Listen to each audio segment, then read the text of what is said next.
So this next session, while everyone gets settled on stage, is called I was yelling at people not to talk into their mics, and here I'm not doing it. It's a healthcare coup, and technology is the culprit.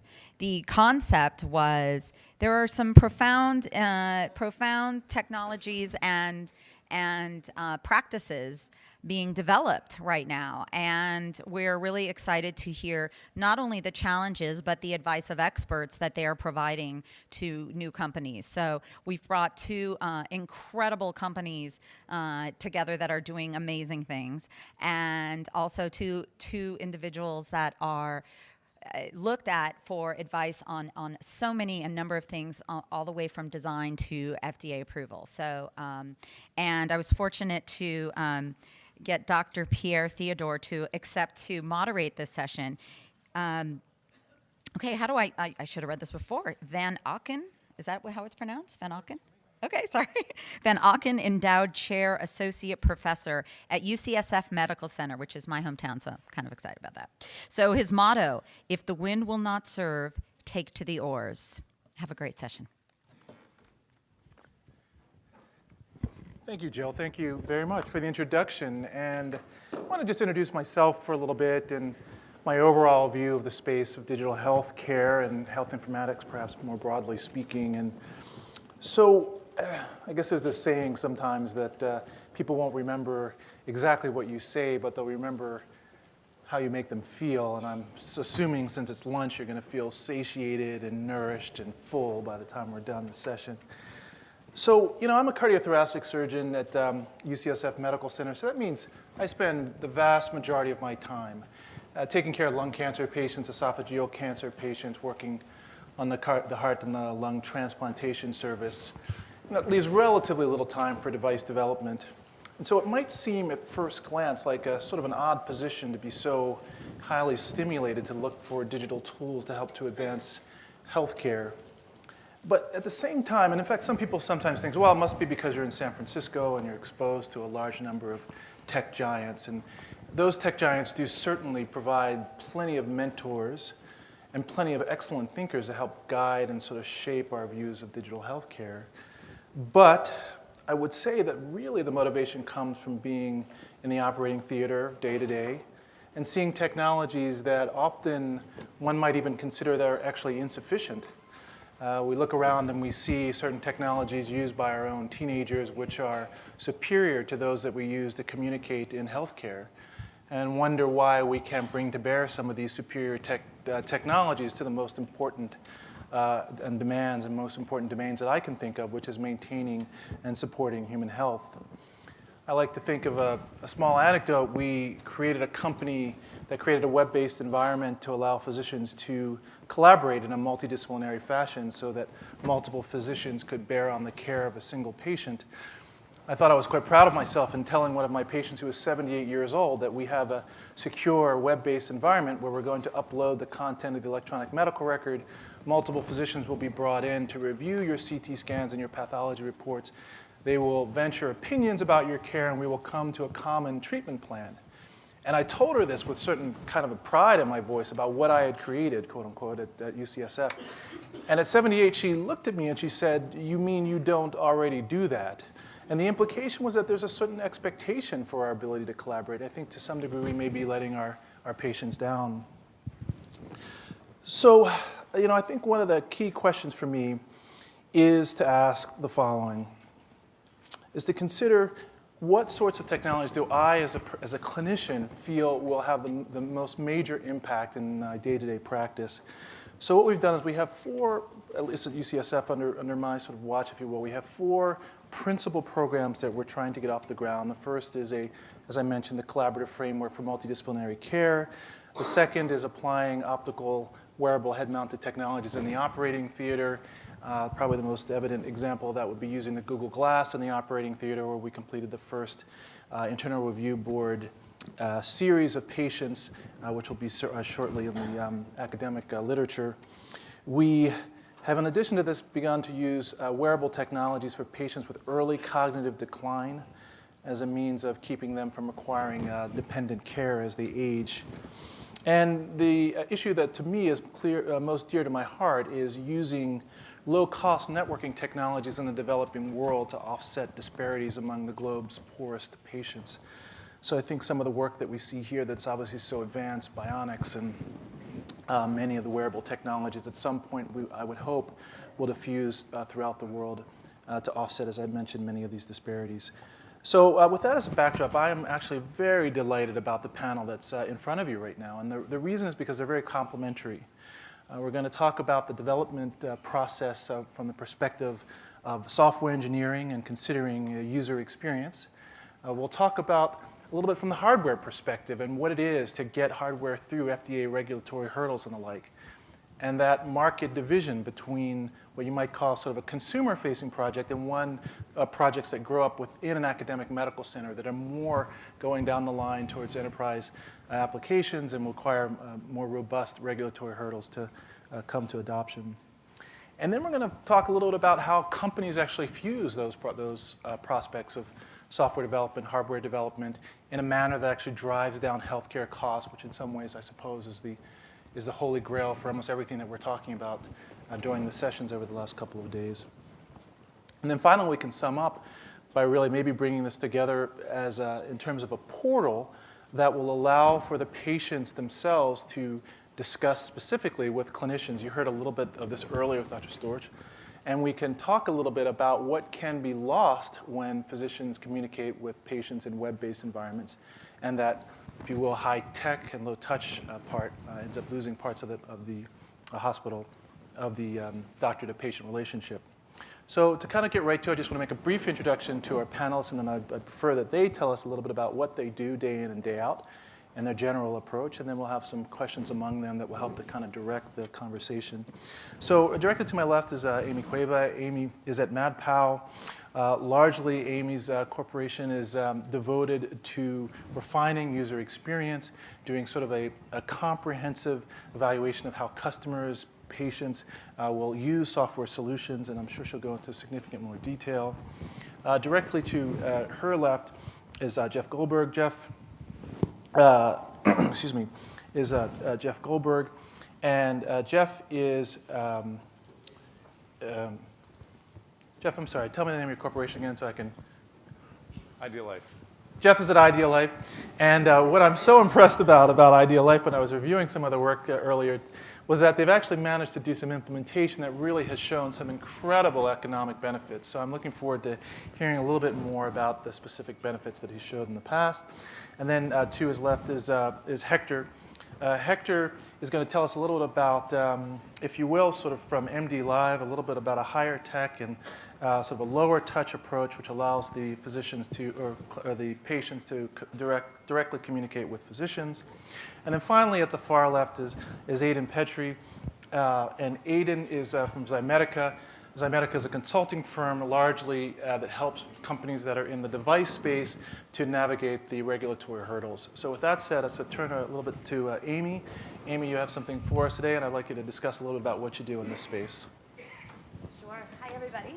I'm Amy Cueva, one of the founders at MadPow, Chief Experience Officer. At MadPow, we seek to improve the human experience, leveraging design and technology. And our core philosophy is to involve the people who will be affected by the solutions we create in the process of creating them, and to definitely consider the health outcomes, but to consider also the life outcomes. How can your product or your service bring a smile to somebody's face? How can it change their lives? How can it get them to call their mother? How can it get them to jump up and down and truly enjoy and derive meaning and value? We try to get to the core of that.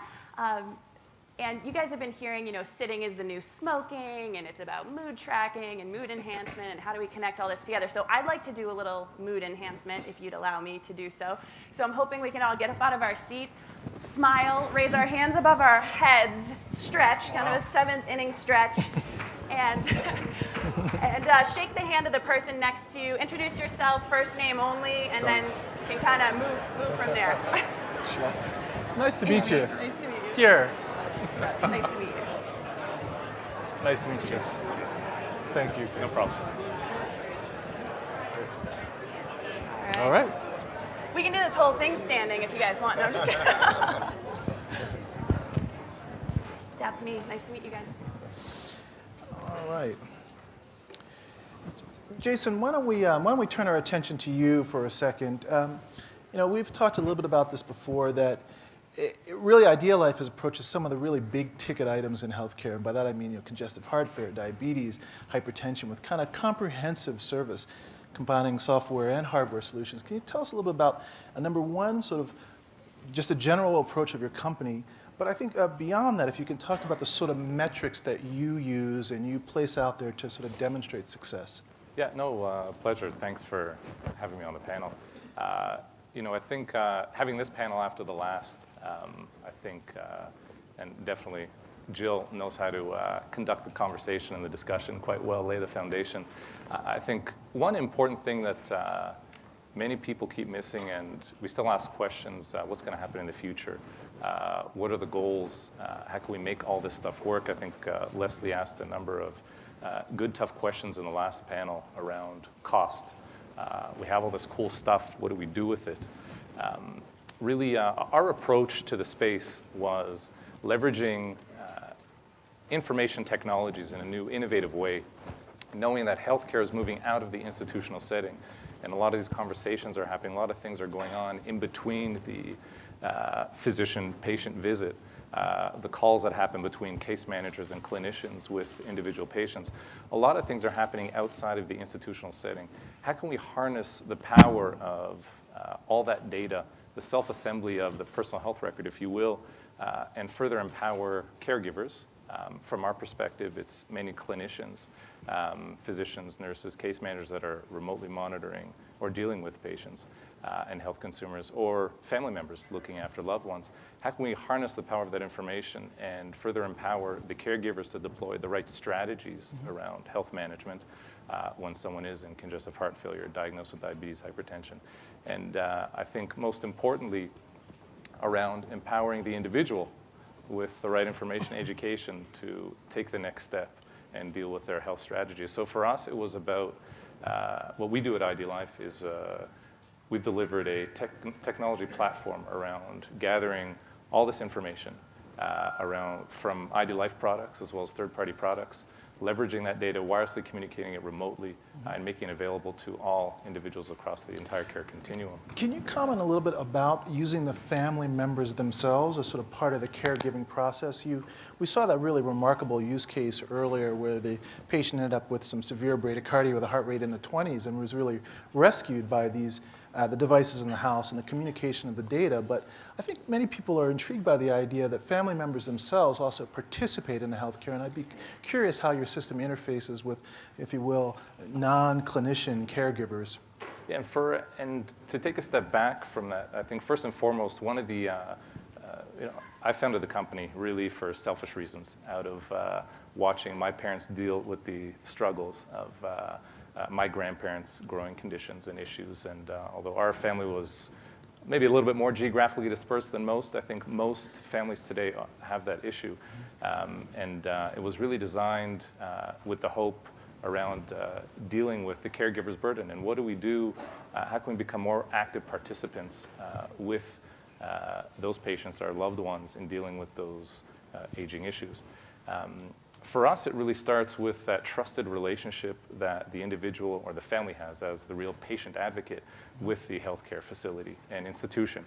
And what I mean by that is our technology platform is delivered from the institutional setting, the hospital system. And Mr. Tyson, for those of you that were able to hear the story, was a great example of a independent delivery network, a wonderful hospital system that has a wonderful staff that have delivered a hospital discharge program to an individual that was in the hospital with an issue, left the hospital, and one of the comments were in the future, maybe doctors will prescribe the technology as part of the care plan. The future is today, it's happening today, and that's what I think is missed a lot here. That small program has grown, and some of the recent data we've had from that project has shown incredible savings for the hospital, but most importantly, life outcomes with Mr. Tyson. So starting with the institutional setting as really the fabric of delivering the technology solution in the hands of the patient, having a wonderful, skilled, trained staff in delivering the program really is the start. And then the family members have access to that information on demand if they so choose. And we're seeing more and more family members interact when they go to the hospital, not with the spreadsheets of all the information, but wonderfully architected, meaningful information presented in a nice graphical way when it's useful to the individual patient and for the physician to interact together and really drive those outcomes.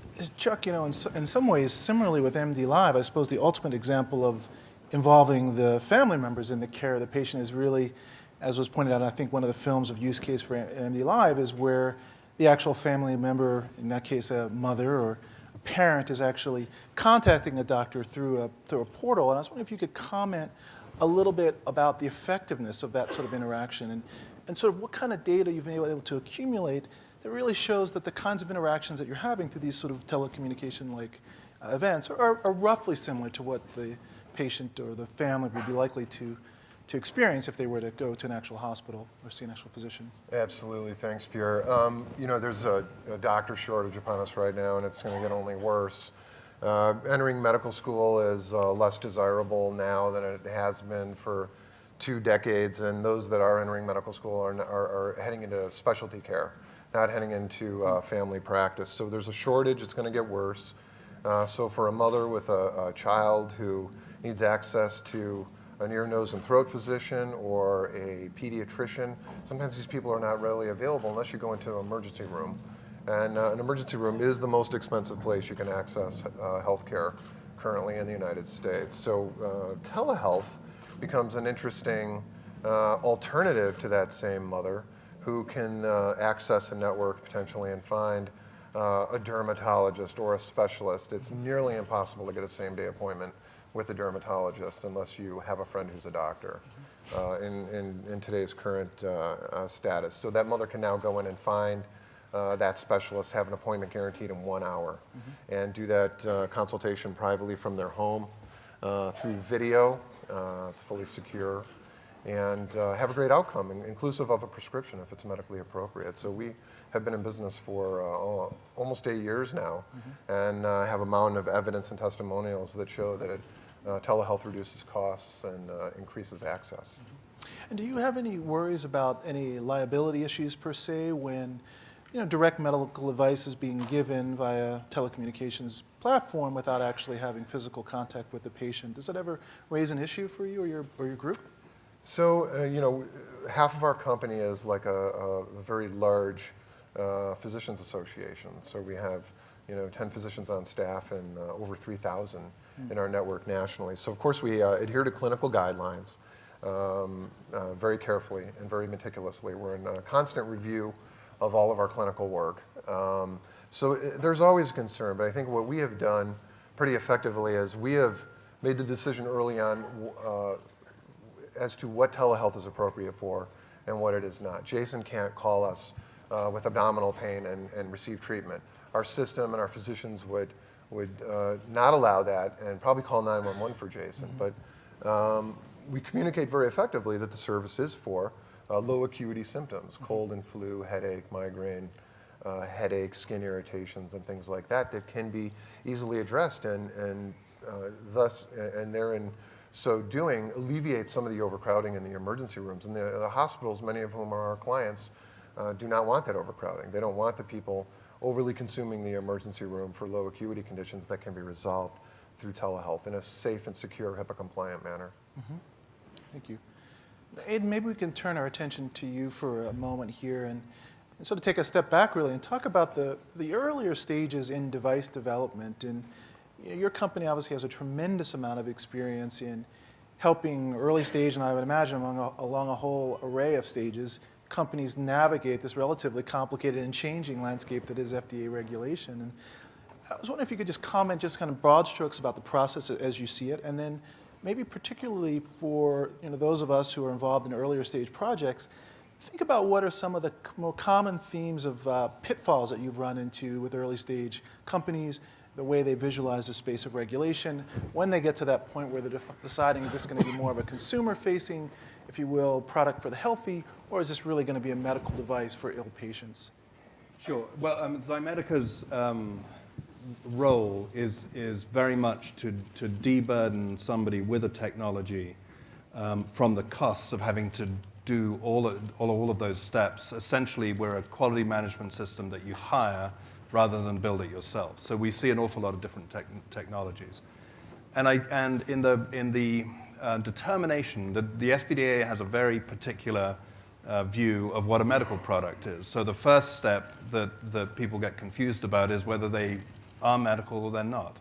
And it's one of the places where the FDA is quite brief. It's if you're diagnosing a medical condition or you are mitigating a medical condition, then you are a medical product. And it's for humans and animals, interestingly. And so I think in the sort of under the umbrella of this discussion, we meet a lot of folk out of universities and labs that have really, really clever technologies that would be really useful if employed, deployed into the populace. The thing that with a medical product is it's generally being paid for in a couple of different ways. It's either being paid for via an insurance, a reimbursement set of codes, or it is going to have a savings to a hospital. And so there is and allow a hospital to operate more efficiently or so forth. So like a rapid diagnostic.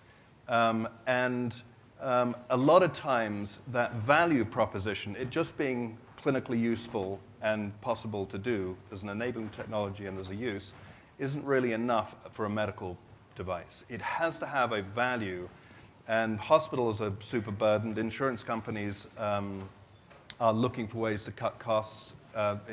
So having enough understanding of where the money flow is within the medical industry, I think is really important. And so what you get tripped up by typically is a rabid enthusiasm, where the sort of the motivator that everybody wants to get well appears to be a good thing, but it isn't often borne out by people's behavior. Mm-hmm. And so really understanding how to put a product into the people's lifestyles and fit in is where I think is something that has to be considered. And a very simple example is there was a rash of devices a while ago that were coming forth looking at skin cancer. And we were hired a number of times. We went out, we did consumer studies, and the consumer said, boy, we'd really like to have an app that could tell me if this little thingy was doing something it shouldn't. So from a marketing side, the market was there, the market was interested. But when you went to the docs or the people who were going to have to do a diagnosis on that, there was a very different set of questions. How specific is it? Who's going to pay me for it? How am I going to access it? And so forth. So understanding the full ecosystem of the medical field, mm-hmm. I think is important to be really successful in this business. Sure. Yes, Amy, that in a way seems to dovetail a little bit with your company's philosophy, and I thought maybe you could comment a little bit about really how you turn to the potential consumers down the line early in the process to really get this kind of an iterative process where you're getting constant feedback during the sort of development process for digital technologies and apps. And I was wondering if you could just comment a little bit about how you, if you will, involve the consumers into the very development process itself. Right, absolutely. So speed is always a factor. Everybody wants to, get it to market as fast as possible. Of course, that's essential, but speed can make us forget, very important things. So, for example, we skimp on research. We wait till the last minute to start the design. We rush toward validation. We show it to our brother and think that that's good enough. That sort of thing. So what we recommend is early and often put pen to paper as soon as you possibly can. Start designing the experience, and also forget everything you know or everything you think you know. Be a student of your target audience. Observe them, talk with them. In order to be fast, we make assumptions, and that's necessary. But some of those assumptions can come back and get us later. So it's really important to observe the people who will be using your product in their native habitat, if you will. Observe their workflow. Who are they talking with? Who's important? What are the obstacles? What are the challenges? What are the dependencies? And again, what is the true meaning and value that they're going to derive from your experience? Is it one of delight? Is it one of accomplishment? And how will that actually happen? So that foundational research, not focus groups, observation and talking with people, and then leveraging participatory design methods. So inviting your target audience to the table to design with you, involving them in collaborative design workshops, and then showing them prototypes, having them bang away at it. And we'll look at usability. Can this person get through this form, or can they see the information we want them to see? That's important. But we also do things like usefulness testing. Just because it's easy to use doesn't mean that I will use it. And again, getting at that real value. Are we delivering that real value in a way that's going to drive use and engagement? Another thing that we think is really important is collaboration inside the organization and outside of the organization. So who inside the organization has a stake in this? Who knows the customer? Is it the sales team? Is it the call center associates? Is it the doctors that treat those patients? So really getting a bird's eye view of inside your company and outside your company, the ecosystem within which this product will play. What other organizations have shared objectives? If you're in heart health, who else is working in heart health? What existing content and assets and data can be leveraged, can be pulled in? What kind of partnerships or programs or services can be combined? Because what's happening a lot now is that we're reinventing the wheel all over the place. We're all doing amazing, innovative things, but I think there's power in connection and coming together and seeing where we can pair up and do things together. That's well put. Jason, do you want to comment at all about the use of sort of multiple devices at one time in the outpatient setting? And in specific, if you could draw on any specific examples in which the use, we've talked about some individual use cases, anecdotes effectively, but where in a medical system you've really been able to show some value, decrease costs as a consequence of really placing these kind of systems in the home. Can you speak to that directly? Yeah, and I think it extends to what Amy's talking about, and definitely the one piece that we need to shed a lot of light on that Aidan was mentioning is the value proposition and the business model. There are a lot of technology folks here, and we're seeing a lot of great things on the floor and continue to see. The one problem is effectively what is not only the usability and the life use of the product, but as far as the business model that we can deploy to get critical mass with regards to adoption of all these wonderful technologies and working together. And I think it's very critical to interact with the customers on not only price elasticity, but also effectively how it will be deployed and what's the model, especially in healthcare. Oftentimes you have the payer that is not the user of your product. So it's very important to understand ease of use, ease of deployment as far as a strategy with regards to health consumers using your product, as well as what's the model for the institution, the healthcare provider. In the case before that we're talking about Mr. Tyson's healthcare facility, Vidant Health in rural North Carolina, a wonderful large hospital system. What is the value for them to deploy these programs? And we're not talking about small projects, 30, 50, 100, a few hundred lives. One of the smaller programs that we have, but at least significant impact for Vidant was well over 1,000 patient program of individuals using multiple devices. And multiple devices is because appropriate to what? What is the goal and objective of the institution?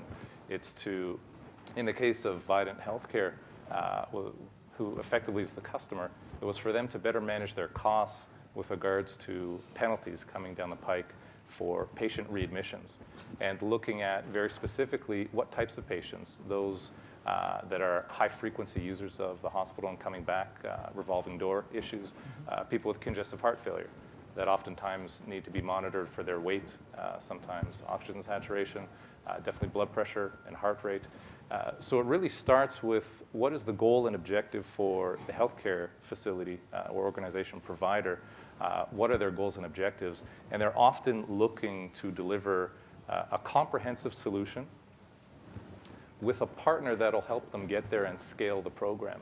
They don't want to be in the business of developing products and devices. They want us to alleviate the burden of issue of health connectivity. As we talked about, I think the big theme for the next while is integration. If we can have integrated programs, we can have really meaningful results. And for us, being able to deliver on our platform integrated devices in a very seamless, easy fashion for patients to start using them by themselves, having the data seamlessly be incorporated into the health record for the institution to see the data.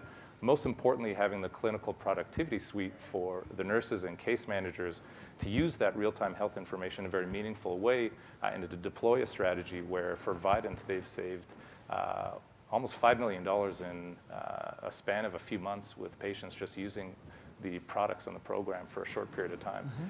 When you start constructing and building upon that, other conditions, longer-term use of the system, which we have in some other locations, it gets quite exciting. And why we all get up every morning, I think, is because of patients like Mr. Tyson, where we were assisting and saving his life. We were one piece of the puzzle. The technology component is one piece of the puzzle.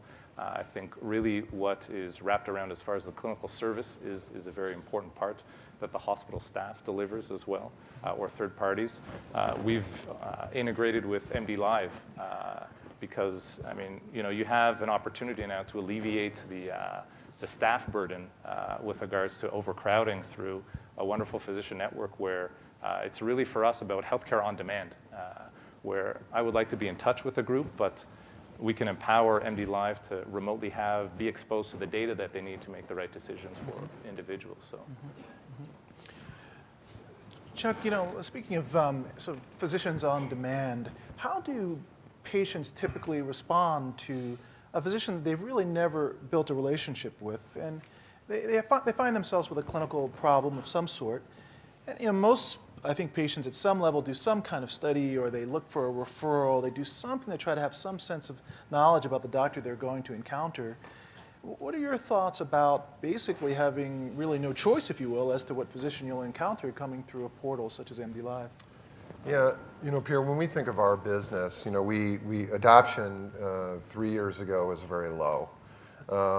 And now we're up to about 300 to 400 medical consultations per day. So when we think about our business, we relate it to ATM banking in the 1980s. People see the machine in the wall. They see people using it, but they're cautious. They don't know if they should stick that piece of plastic in or put money in it.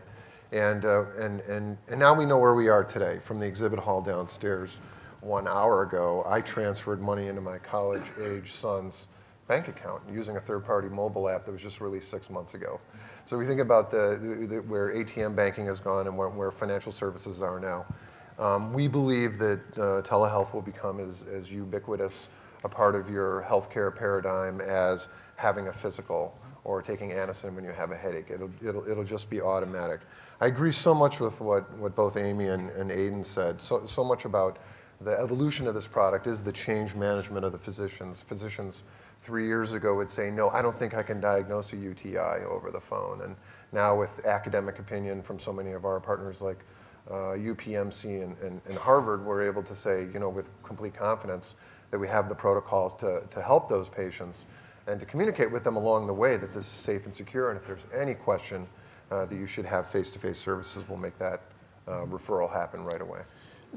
Aidan, maybe you and Chuck both could comment a little bit on sort of the privacy and security protocols that you expect to be in place with sort of portals of communication such as this. And I think generally the patients make a presumption of privacy and security, but obviously underlying that is a fair amount of effort on your behalf to actually, obviously assure that the data is secured. Can you comment at all on the efforts to secure the data?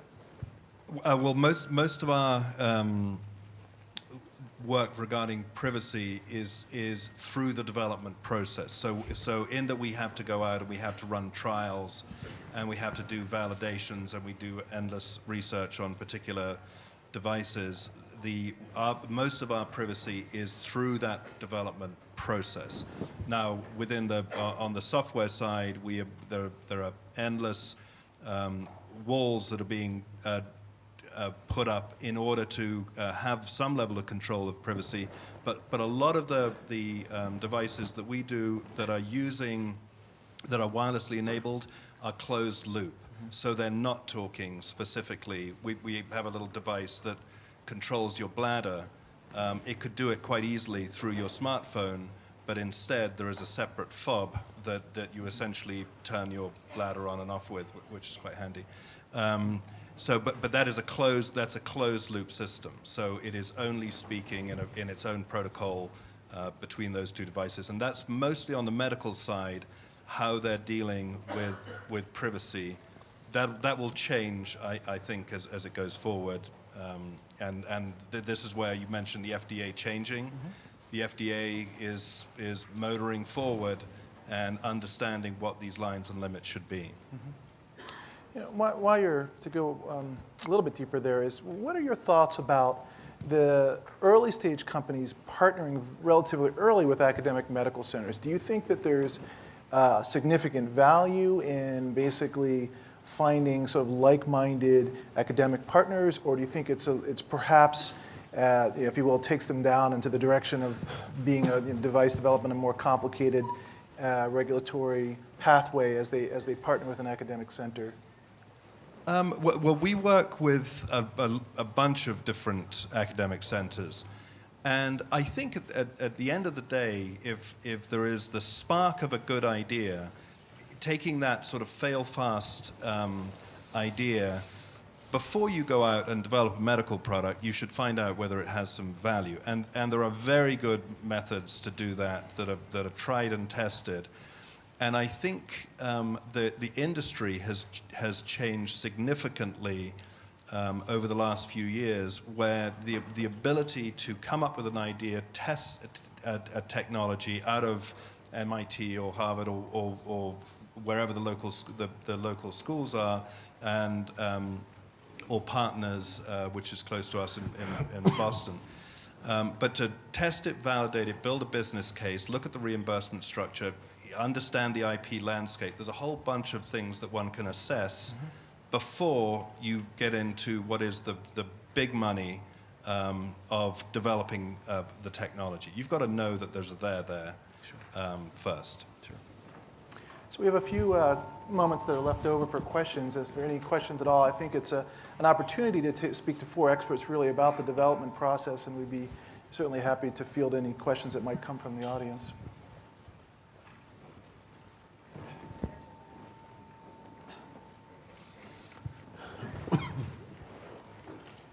It's like we're suntanning under these lights.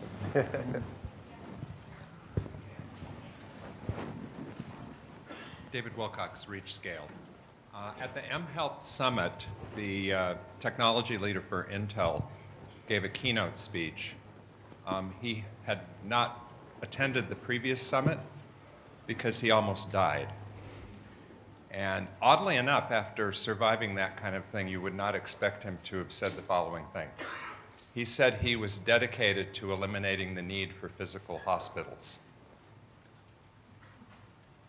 So I'm curious about how you gentlemen and lady feel about that kind of position being taken at a conference that probably had 2,000 people in the room when he said it from all over the medical industry.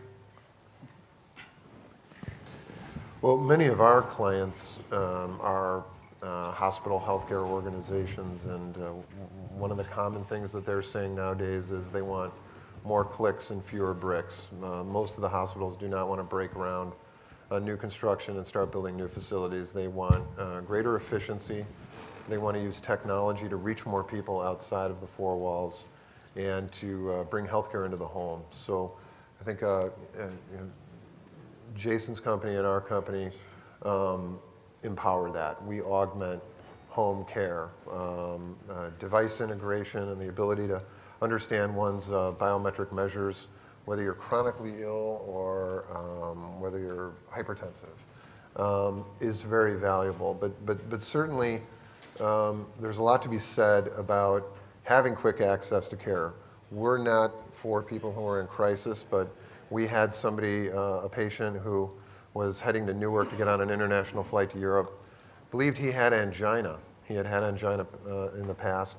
When he drank too much coffee, he had chest pains. His wife thought it was different this time, and there was something that motivated her to contact us and to reach out to him in his car as he was driving to Newark. And we, after a 40-minute consultation, advised him to go immediately to the emergency room, where it was determined that he was infarcting, he was having a heart attack. So again, there's a lot to be said for that, but I think certainly, hospitals serve a very important need. It's just how we utilize those services, which is going to be so critical economically and from an access and volume standpoint going forward. I think we're a long way from the plumbing and carpentry of a hospital services to be eliminated. So it'll be done in different ways. But if you understand and see the sophistication of the big medical companies in how they are rethinking how they do their business, there will be structures in place for a long time. But I don't think they aren't building the way they did, but they're building differently. The vision, oh, sorry. No, go right ahead. Yeah, the vision is inspirational, though. I mean, you have people who need care, you have people who can provide it, and you have distributed, locations, and you have the technology that can connect them. Hospitals, everybody says, oh, it's sick care, it's not health care, and we need to integrate prevention, and we need to get ahead of things so that people aren't showing up in the ER. We're sort of ahead of it. So as we get more programmatic, and as we look at treating the person and treating the condition, and not just treating them when they come in, I think that's going to benefit everybody. So to kind of put a line in the sand and say, oh yeah, this is where we're heading, maybe that will push us a little farther. Sure. And actually, maybe to just continue that thought, I think and what Aidan and Chuck mentioned, really about the transformation that's happening is really more around collaborative type of opportunities where different types of organizations are now working together to, again, reap more efficiencies out of the system and do innovative things. Again, I think, healthcare facilities like hospitals serve a very deep purpose. And again, a lot of the experts there have knowledge that we can transfer out and create environments of more efficiencies. I mean, something that we've taken a lot more focus on over the last couple of years have been more of our strategic partnerships that we've been working on together. One very exciting one is with ADT. And believe it or not, ADT has a business now around ADT Health. And when you think about it, delivering solutions around lifestyle monitoring and management, when we think about opportunities in independent living, what we have started to do was merging our expertise in clinical monitoring surveillance with now lifestyle monitoring and managing. And you start to think about the opportunities where hospital systems can now deploy their expertise, communicate. A wonderful network can now remotely communicate with individuals and leverage the power of all these technologies with a group like ADT Health now. And you should definitely come see some things that are happening in South Hall at ADT as well. Great. I'd like to thank all the panel. Sorry, there's one more question in the back. Go right ahead. Okay. Right here. Hi, my name is Bobby Tishaw. So this is obviously a good direction we need to head. There's a lot of value to it. What would you advise as a panel on how do you get there? What are some of those next steps? What can your companies provide that would help providers and health systems actually get there? One thing that it points to your question and also your question, hospitals are evolving, they're changing. We recently worked with Joslin Diabetes Center. They have a well-established in-clinic diabetic weight loss program that transforms people's lives, and the clinical outcomes are great. They said, that's great for the Boston area, but we want to help diabetics across the country lose weight and manage their condition. So took everything they knew about training and fitness and nutrition and clinical interventions and social support, that was experienced in the live clinical environment, how do we make that into a digital tool and extend that? So I think it's really understanding who are the people we're trying to serve, what are their needs, what are their unmet needs, what are their obstacles, what is the value they're trying to derive, and how do we build our organization, products, services, interfaces to help those people across channels. I think we're going there by default, and whether we're driven by costs, hospitals, insurance companies, patients, providers, everybody has the same interests. And while in the way the U.S. system is set up is not 100% tidy, it is highly entrepreneurial, and so there is a rush going on to make large changes, little changes, but there are changes going on everywhere. There's going to be a lot of fallout through that process because there will only be so many winners. But it is it's already in play, and the level of innovation that we see going through the system is huge. I just want to make one comment. I disagree a little bit. I think we have to think about how we can accelerate this adoption and make things happen a little bit in a more accelerated fashion. And I think one area that I would definitely point out, and it's been very successful for us, although we're pretty mature now as a company, we've been in the space, I think, for well over a decade, 13, 14 years. But if you're really passionate, you believe around your technology or program or service, you have to be very open around, because I think the key is around financial incentives. One of the comments in the last panel was with hospitals and healthcare, they're the last to jump on the bandwagon. If you think about last to adopt technology, here you have hospital systems that are now about a year and a half already into a process where the government is financially penalizing them. And they're still thinking about, should I do something about this problem where I'm losing money at the end of the day?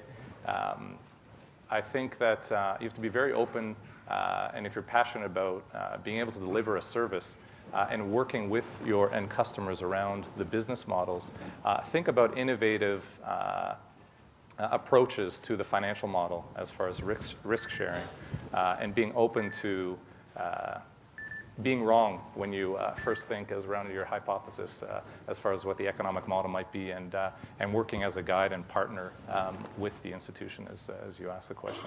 And try really hard, too. Yeah. That's a good note to end on. Thank you very much for each of you having Fantastic. spent the Thank time you. today. Thank you. Thank you, everyone.